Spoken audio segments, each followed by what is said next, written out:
Thank you for returning to my channel, and I appreciate you being here today. Elias Blackwood's pen scratched over the blueprint, making small adjustments to his latest skyscraper design. The clock on his office wall had already ticked past 9 p.m., but he barely noticed. This project was his magnum opus, the pinnacle of his career. He was so engrossed that the sudden shrill of his cell phone startled him, causing an errant line to run across the paper. Frustrated, he grabbed the phone, prepared to berate whoever was interrupting, but the caller ID stopped him. It was Caleb, his son, and Caleb never called this late unless something was wrong. "Caleb, what's going on?" Elias asked, his irritation turning to concern. Dad, Caleb's voice trembled with emotion. I saw Mom at the Red Moon Hotel." Elias frowned in confusion. "Okay, son, your mother's allowed to go to a hotel." "No, Dad. She was with Marcus." "Your partner, Marcus." The words hit Elias like a physical blow. He sank into his chair, his mind spinning. "What do you mean with Marcus? Like together?" "Yeah, like together. Elias's throat tightened. "Send it to me now." Moments later, his phone buzzed. His hands shaking, he opened the video. The footage was grainy, clearly taken from a distance, but the figures on the hotel balcony were unmistakable. Vanessa, his wife of 20 years, wrapped in the arms of Marcus, his business partner of 15 years. But it got worse. As Elias continued to watch, his stomach churning, he could hear bits of their conversation push Elias out. Take control of the firm. He'll never see it coming. The betrayal was total. His marriage, his business, his life's work, everything built on a lie. Elias took a deep breath, forcing down the rage threatening to consume him. He needed to stay calm. "Caleb, listen carefully.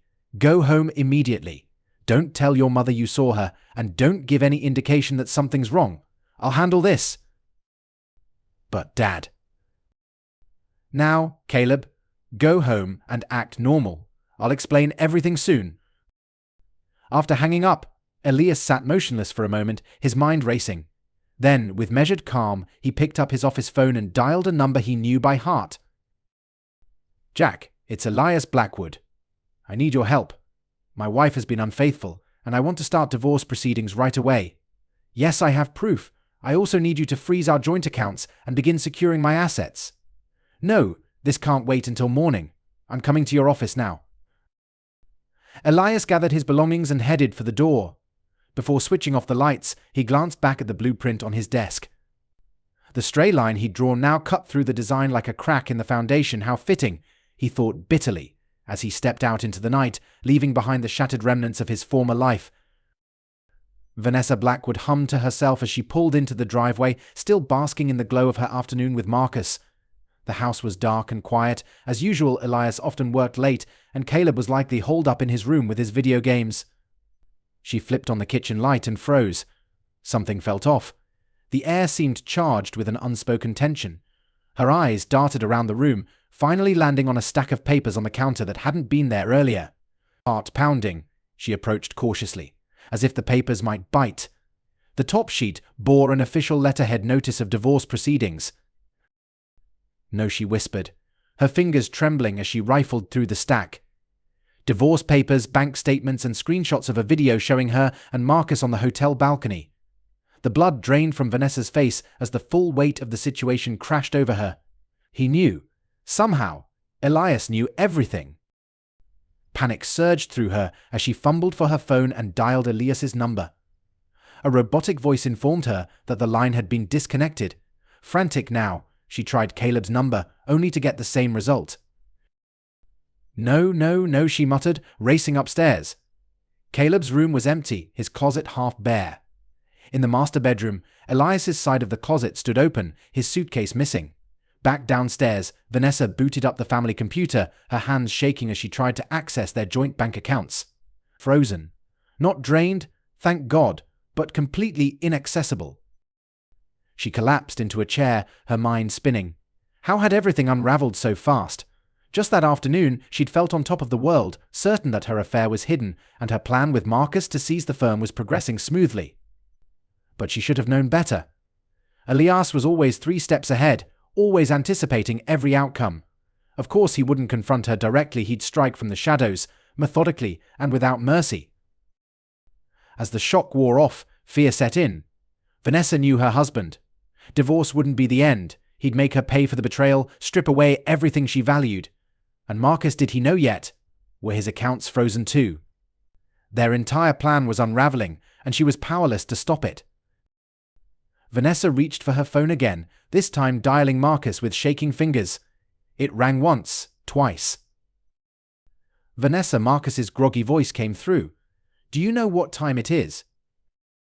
"He knows," she blurted, her voice tinged with panic. "Elias knows everything."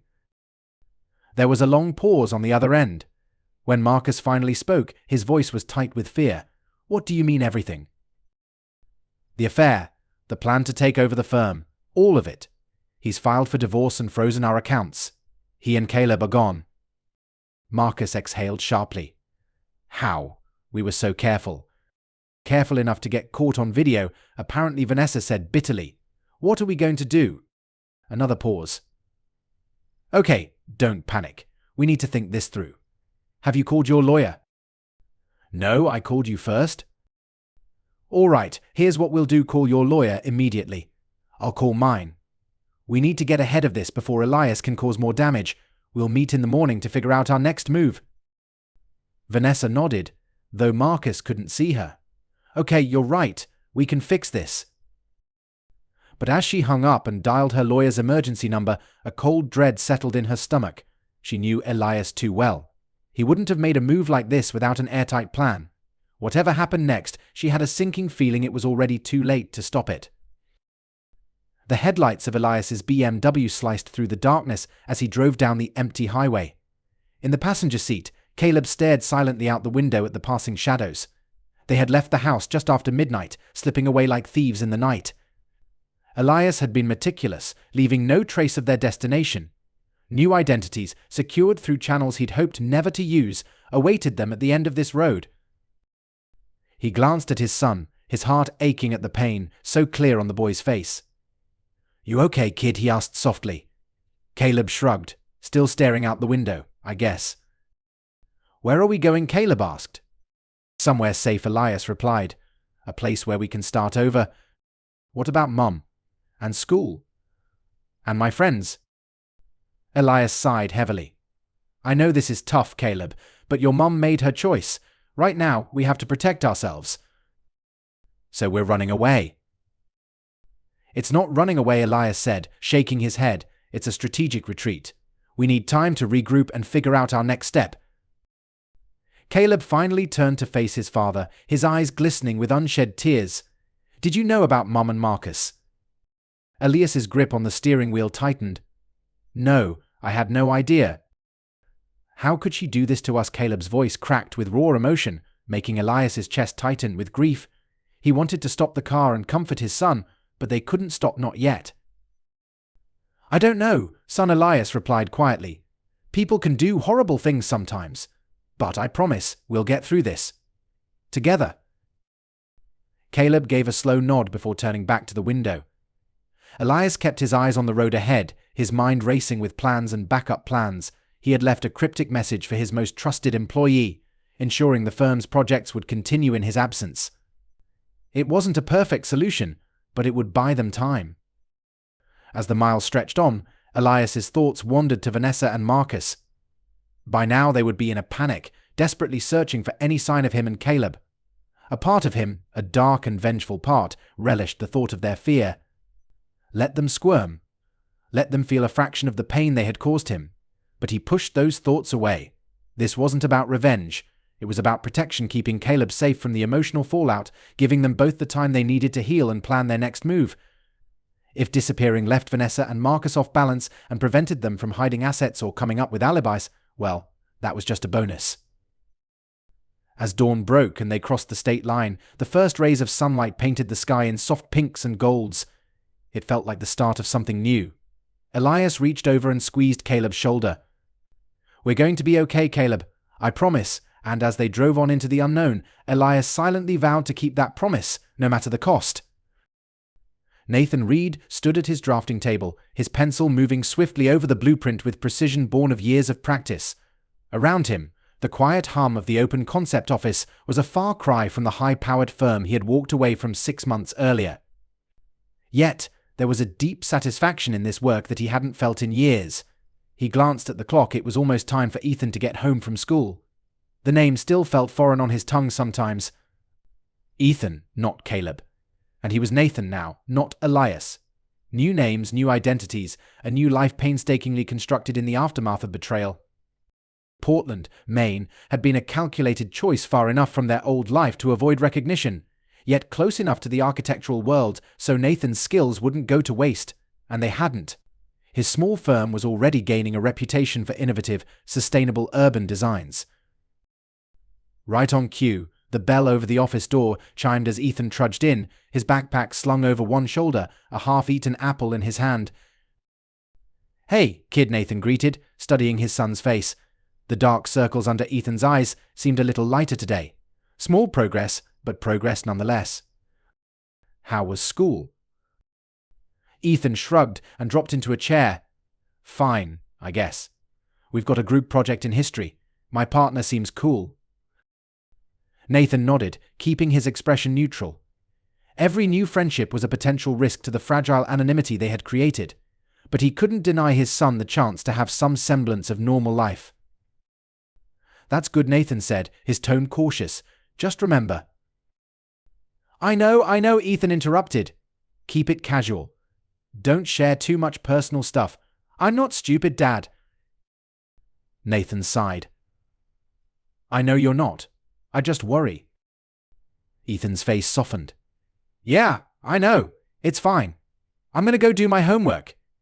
As Ethan disappeared into the back room they had converted into a makeshift living space, Nathan turned back to his work, though his thoughts were no longer on the blueprint in front of him. His mind drifted back to 6 months ago, hundreds of miles away.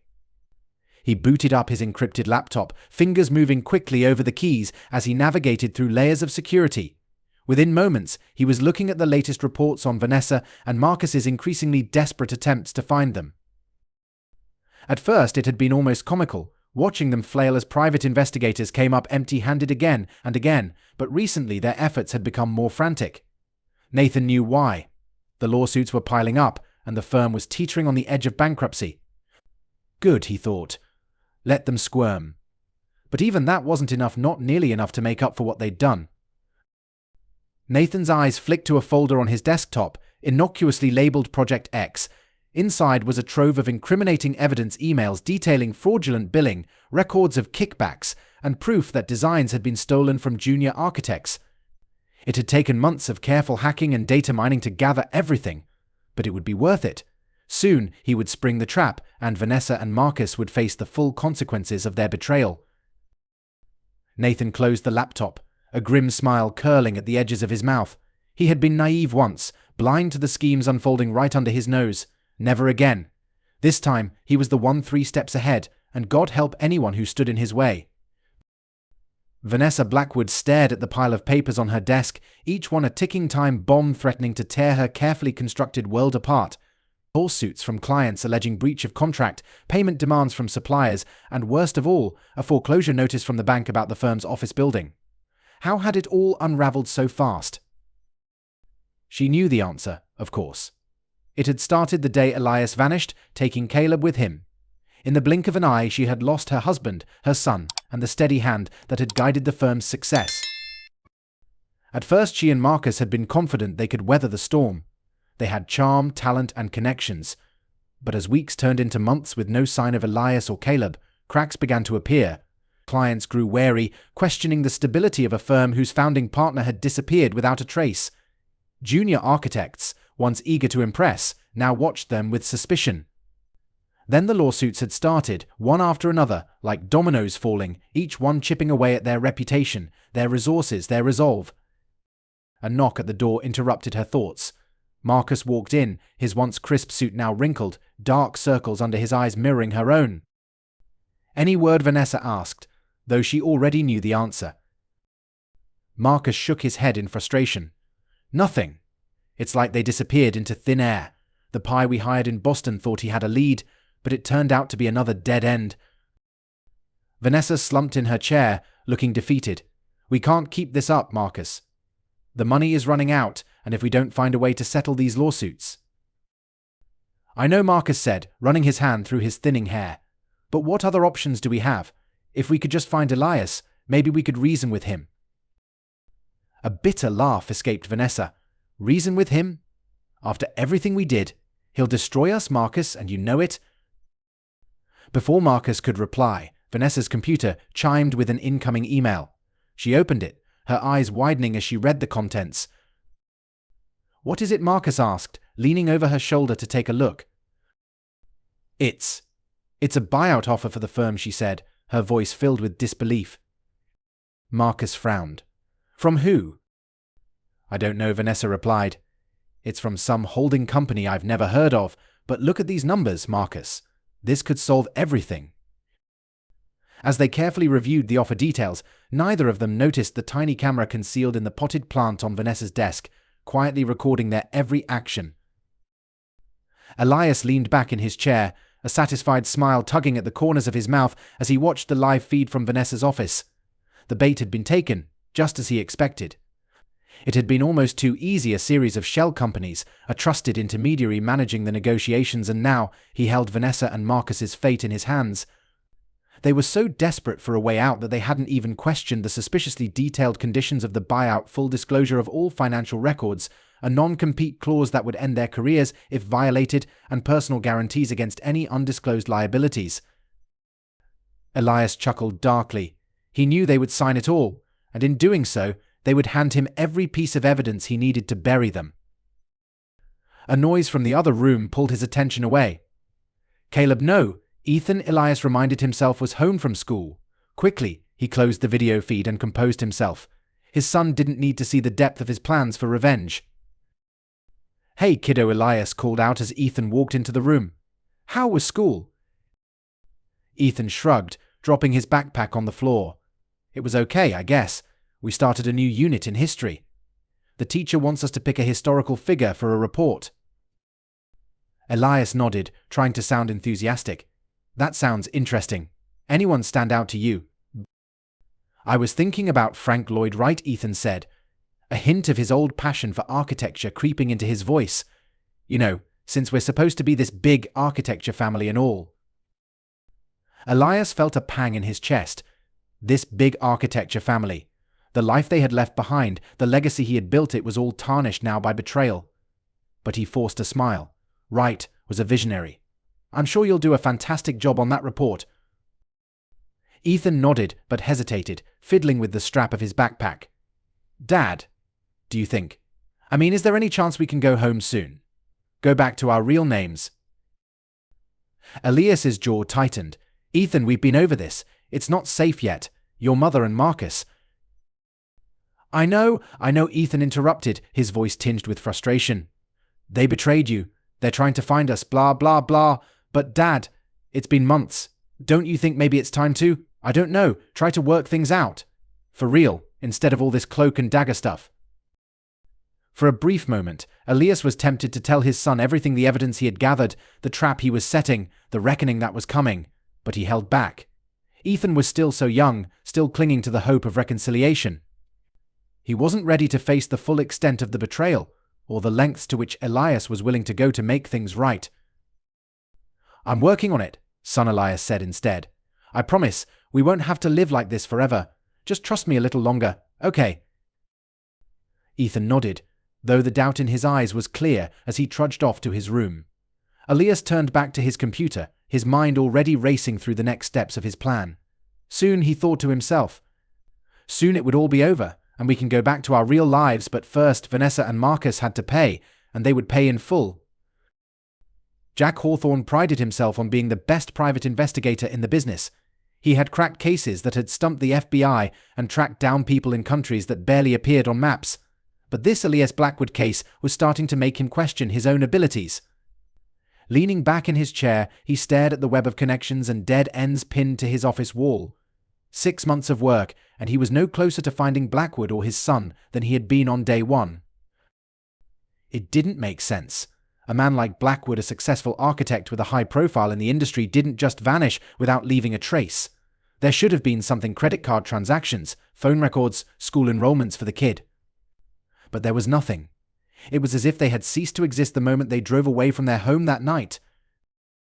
Hawthorne's eyes narrowed as they landed on a recent addition to his evidence board, a series of architectural designs that had been emerging in Portland over the past few months. Innovative, sustainable urban projects that bore a striking resemblance to Blackwood's signature style. It was a long shot. Plenty of architects were adopting sustainability trends these days, but something about these designs nagged at him. The attention to detail, the smart solutions to complex urban planning challenges, it all screamed Elias Blackwood. He had sent an associate to Portland to snoop around, but so far nothing concrete had come up. The designs were attributed to a man named Nathan Reed, a newcomer to the Portland architecture scene with a suspiciously thin background. Hawthorne's computer pinged, alerting him to a new email. He opened it and raised an eyebrow as he scanned the contents. His associate in Portland had managed to snap a few long-distance photos of this Nathan Reed character. The images were grainy, taken from too far away to be definitive, but there was something familiar in the way the man held himself, the set of his shoulders. Hawthorne's fingers flew over the keyboard as he pulled up an old photo of Elias Blackwood for comparison. He overlaid the images, adjusting for the difference in quality. "Gotcha," he muttered, a predatory grin spreading across his face. He reached for his phone, ready to call his client with the news. But something made him pause, his finger hovering over the dial. This was big, career-defining big, the kind of case that could set him up for life if he played it right. Did he really want to hand it over to Vanessa Blackwood just yet? No, he decided. He needed more solid proof, not just a gut feeling based on some fuzzy photos. He'd give it a few more days, see what else he could dig up on this Nathan Reed. Little did Hawthorne know, his hesitation had just given Elias Blackwood the extra time he needed to spring his trap. Caleb, no, Ethan, he reminded himself for the 100th time, stared at the blank document on his laptop screen. The blinking cursor seemed to mock him, daring him to start his history report on Frank Lloyd Wright. But his thoughts weren't on famous architects or groundbreaking designs. Back home, with his old friends, his old life, and his mother, those thoughts kept swirling in Ethan's mind. He glanced at the door to make sure his dad wasn't nearby, then opened an incognito browser window. His fingers hovered over the keyboard, hesitating briefly before typing a familiar name, Jake Thompson. Jake had been his best friend since kindergarten. They'd done everything together: Little League, science fairs, marathon gaming sessions that stretched late into the night. And now, because of the mess his parents had created, Ethan had disappeared from Jake's life without a word of explanation. It wasn't fair, none of it was. Before he could convince himself not to, Ethan opened an encrypted messaging app he'd found online. He set up a new account under a fake name and typed a message to Jake's gaming handle: "Hey man, it's me. I know it's been a while, but I wanted to let you know I'm okay. I can't say much, but I miss you guys. Hope everything's going well." His finger hovered over the send button. He knew it was risky. His dad had drilled into him the importance of maintaining their cover and avoiding any digital trail that could be traced back to them. But he was exhausted from pretending, from living this lie. All he wanted was a tiny connection to his old life. Was that really so much to ask? Taking a deep breath, Ethan hit send.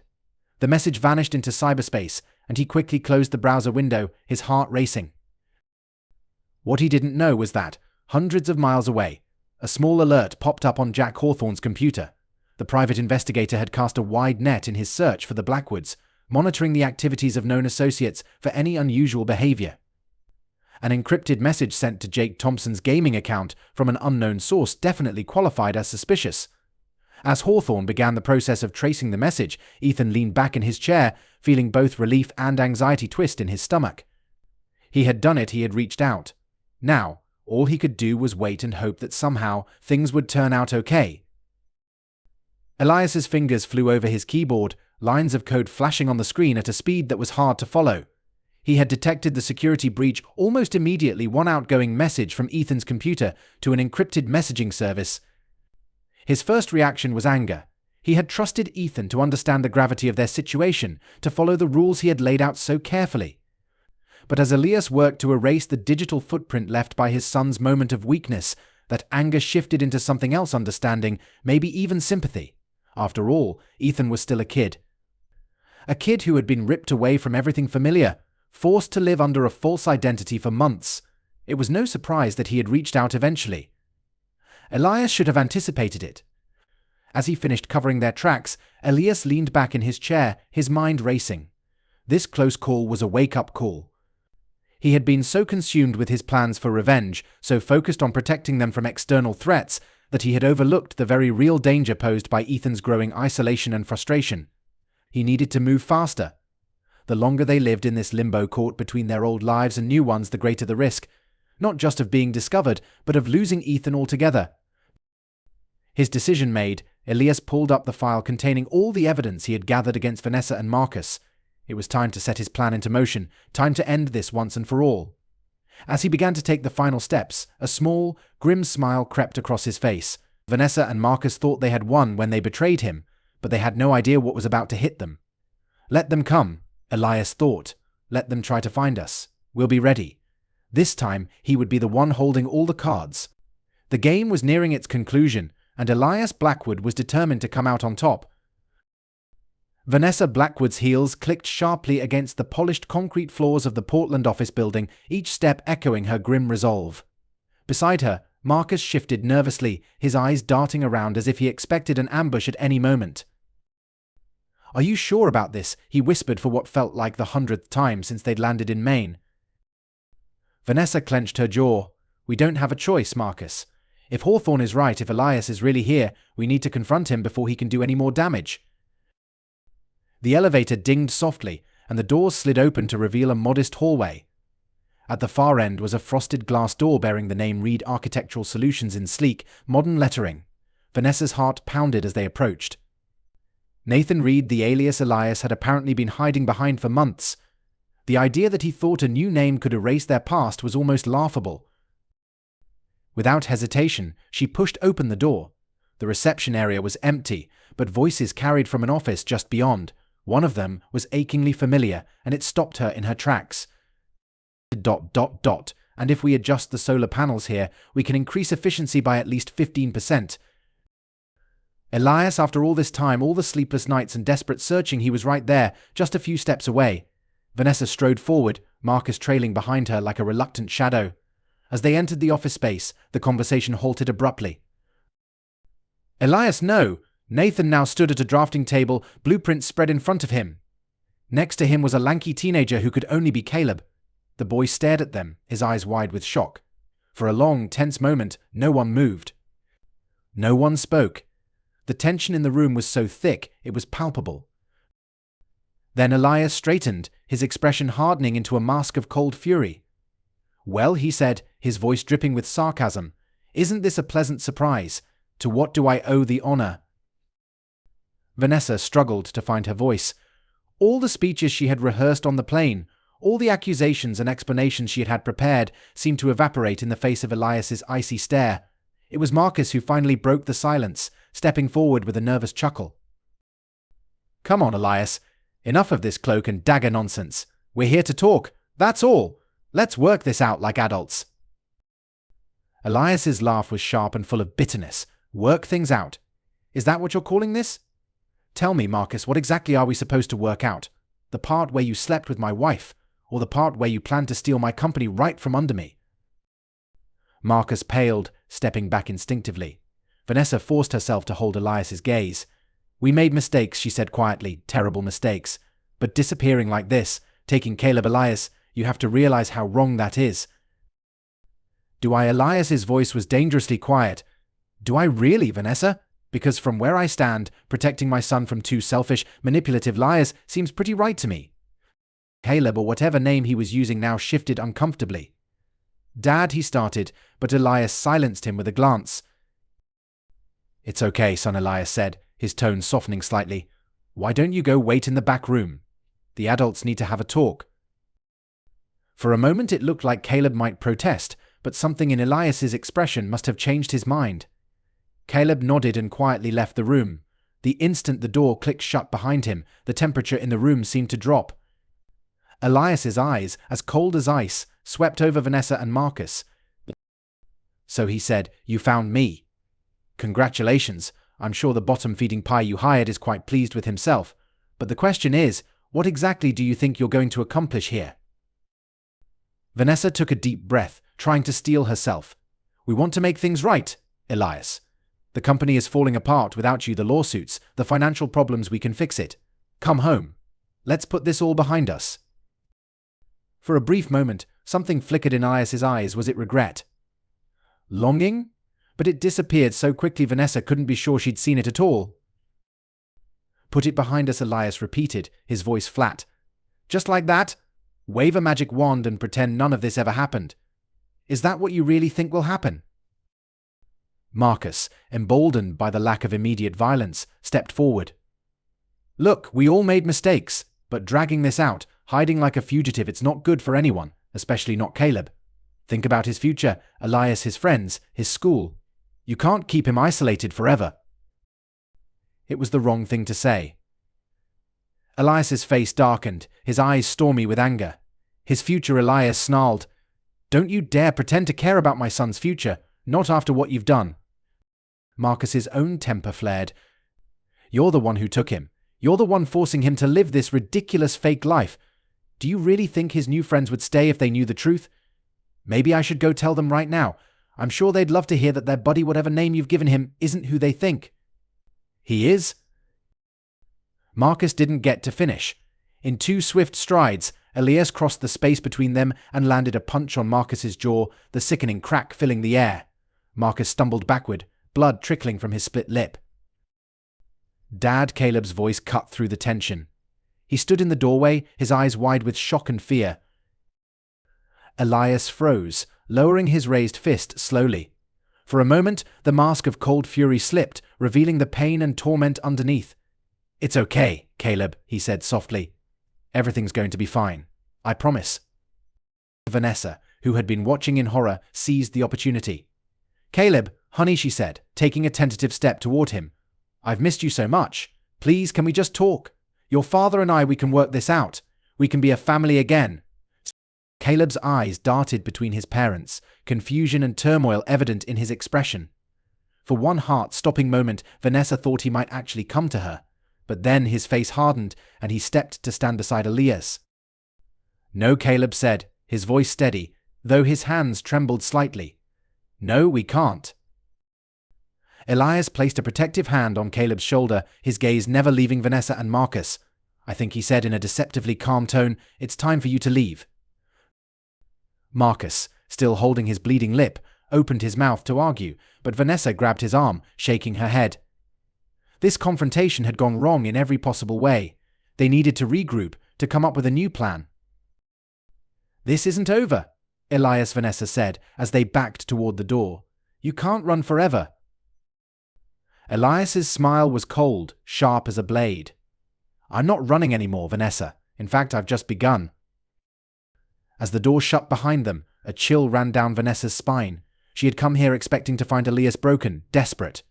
Instead, she found a man filled with cold resolve, someone with a plan, and suddenly she was very, very afraid of what that plan might be. Elias waited until he was sure they were gone before slumping against the drafting table, the adrenaline draining from his body, leaving him feeling hollow and exhausted. Dad Caleb's voice was small and unsure. Are you okay? Elias straightened, forcing a reassuring smile. I'm fine, son. It's been a long day. Caleb nodded, though his eyes were still troubled. What happens now? Now, Elias said, his voice hard with determination, we finish this, once and for all. He crossed to his computer, his fingers flying over the keyboard as file after file appeared on the screen. Evidence he had spent months collecting, each damning piece another nail in Vanessa and Marcus's coffin. Caleb, I need you to listen carefully, Elias said, not looking up from the computer. What I'm about to do will change everything. I need you to understand why it has to be done. Slowly, methodically, Elias began to explain the full extent of Vanessa and Marcus's crimes, the fraudulent billing schemes, the kickbacks from contractors, the stolen designs from junior architects that they passed off as their own work. With each revelation, Elias drew Caleb deeper into his world of calculated vengeance. Caleb's face turned pale with horror. How? How could they do all of this, he whispered. Greed, Elias answered simply. Arrogance. They believed they could get away with anything. He turned fully to face his son, his expression somber. I know I've put a lot on you these past months, the new identity, the secrecy, it wasn't fair, and I'm sorry. But I needed time to gather all of this, to ensure they couldn't slip out of it. Caleb remained silent for a while, absorbing everything he had just learned. Then, with new determination in his eyes, he looked up at his father. "What do we do now?" Elias gave a grim smile, clearly satisfied. "Now, we set the trap." With a few taps on the keyboard, he sent out a series of pre-prepared emails to the FBI, the American Institute of Architects Ethics Committee, and key journalists. "By this time tomorrow," he said, "everyone will know exactly what kind of people Vanessa Blackwood and Marcus Reeves really are." Right on cue, Elias's phone started ringing. Vanessa's name appeared on the screen. He answered and put the call on speaker. "Hello, Vanessa. I assume you've received my little care package by now." Her voice was shaky, filled with both fear and fury. "What have you done, Elias? Do you have any idea?" "Oh, I have a very good idea," Elias interrupted coldly. "I know exactly what you and Marcus have been up to all these years. The fraud, the theft, all of it." There was a long silence on the other end. When Vanessa finally spoke, her voice was barely a whisper. "What do you want?"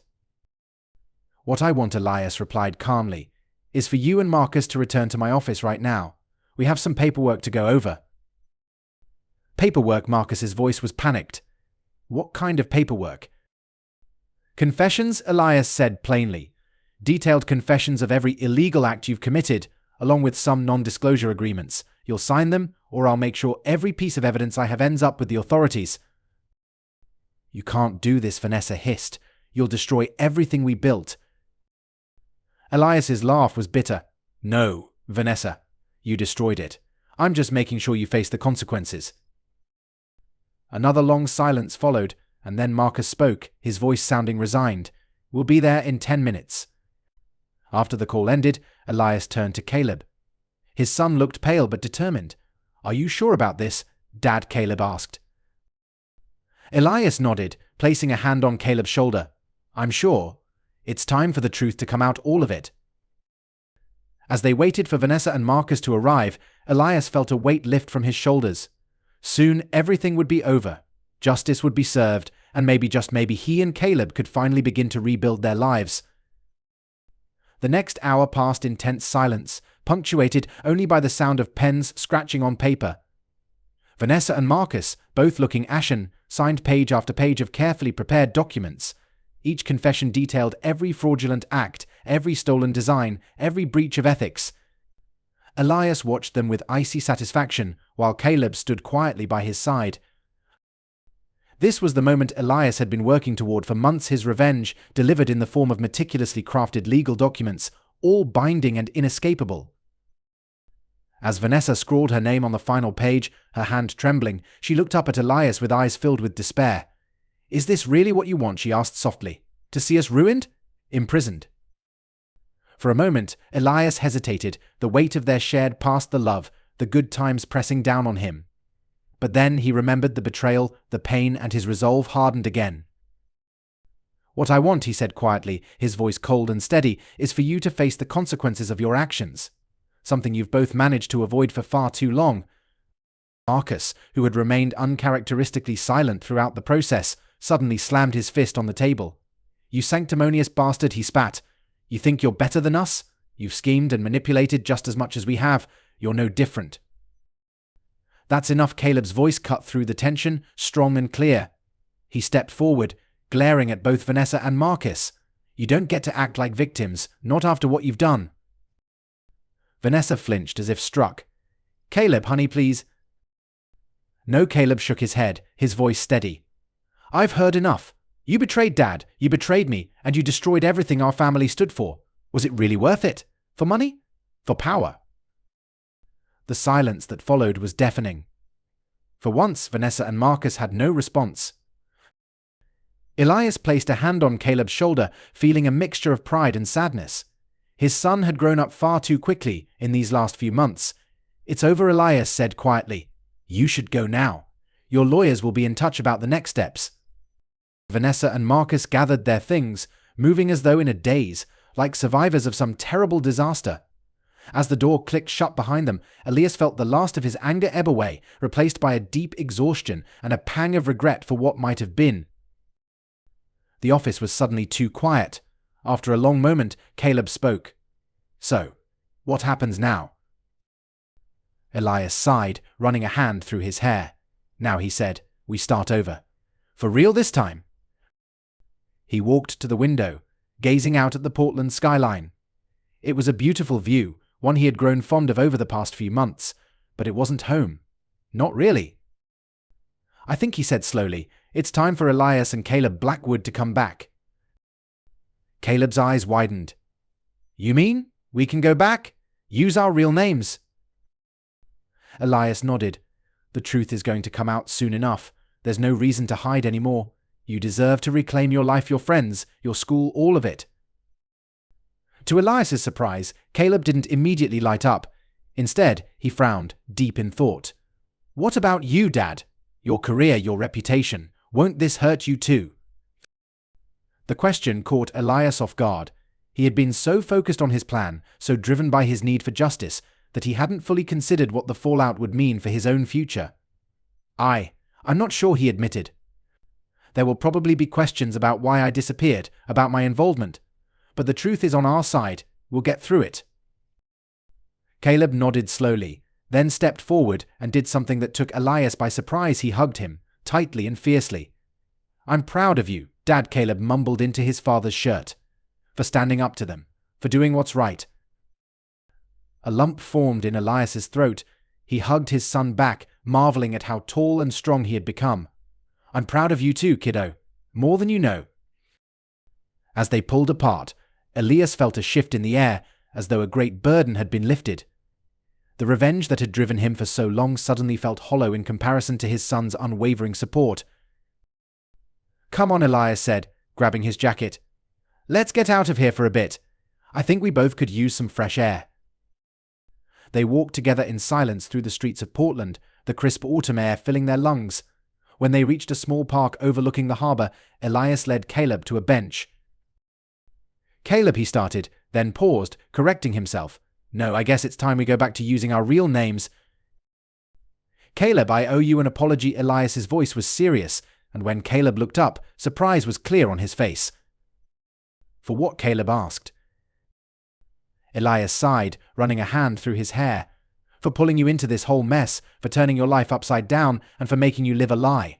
I was so consumed with getting justice, getting revenge, that I didn't stop to think about what it was doing to you."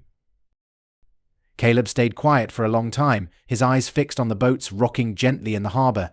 When he finally spoke, his voice was quiet but steady. "I won't lie, Dad. It's been tough, really tough. I miss my friends, my school. Heck, sometimes I even miss our old house." He turned to Elias, his eyes glistening with unshed tears. "But I get why you did it. And I'm glad we stuck together through it all." Elias's throat tightened with emotion. "You're a better person than I am, son. I let my anger take over. I became so fixated on taking down your mother and Marcus that I lost sight of what really matters." "And what's that?" Caleb asked softly. "You," Elias said simply. "Our family. What's left of it. Anyway, moving forward, building something better instead of just tearing things apart." Caleb nodded slowly, thinking it over. "So what now? Do we just go back to our old lives?" Elias shook his head. "No, I don't think we can ever really go back. Too much has changed. But we can move forward, start fresh this time as ourselves." They sat in silence for a while, watching the sun dip toward the horizon. Eventually, Caleb spoke again. "Dad, I know what Mum and Marcus did was awful, but is there any chance for forgiveness? Not forgetting, but maybe, somehow, moving past it." Elias felt a spark of his old anger, but pushed it down. "I don't know, son. That's going to take time, a lot of time. But for your sake, I'll try." Caleb nodded, seeming content with that answer for now. As they made their way back to their apartment, Elias's mind raced not with thoughts of revenge, but with ideas for redemption, for both of them. The next few weeks were a whirlwind of activity as Elias and Caleb reclaimed their true identities. They faced the inevitable media storm together, a united front. There were questions, accusations, but with the truth and mountains of evidence on their side, they weathered it. Vanessa and Marcus faced the full consequences of their actions. The legal process was swift and unforgiving. Their signed confessions left no room for mercy.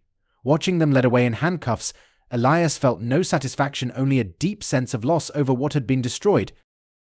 But even as that chapter ended, a new one was beginning. Staying true to his word, Elias anonymously set up a fund to compensate the junior architects whose work had been stolen.